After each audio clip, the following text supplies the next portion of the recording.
మీ పేరు బ్రదర్? నాగూరు భాష అండి. మేము వడ్లమ్మ నుంచి వచ్చాం. నాకు 3 సంవత్సరాలని డయాలజీ చేస్తున్నారు. ఓకే. 20 సంవత్సరాల కింద షుగర్ వచ్చింది నాకు 11 ఏళ్ళు. తర్వాత ఏమో కిడ్నీ ప్రాబ్లం వచ్చింది. కిడ్నీ ప్రాబ్లం వల్ల 3 సంవత్సరాల కింద కిడ్నీలు చిన్న సైజ్ అయిపోయినాయి మాకు. దానివల్ల డయాలజీ చేయాలన్నారు డాక్టర్ గారు. 3 సంవత్సరాలు చేయించుకున్నా డయాలసిస్. టీవీలో చూసి మా అమ్మగారు ఈ ప్రోగ్రానికి వాళ్ళు తీసుకొచ్చారు. 2 నెలల నుంచి వద్దాం అనుకుంటున్నాను, కుదరట్లేదు. ఈసారి హైదరాబాద్ వెళ్దాం అనుకున్నాం. యాక్చువల్గా అంత దూరం డయాలసిస్ మీద వెళ్ళకూడదు అని చెప్పి వాళ్ళు ఒక డాక్టర్ గారు కన్సల్టేషన్ అయితే విజయవాడలో పెట్టారంటే ఈ నెల వచ్చాం మేము.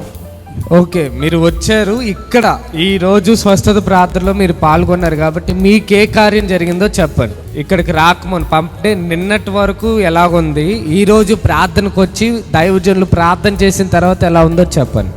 అంతకుముందు ఇవన్నీ నొప్పులు ఉండేవి. ఈ డయాలజీ చేసాం వారానికి 3 సార్లు చేసేవాళ్ళు. ఈ చేతులు కాళ్ళు అన్నీ నొప్పులు ఉండేవి అసలు బాగా.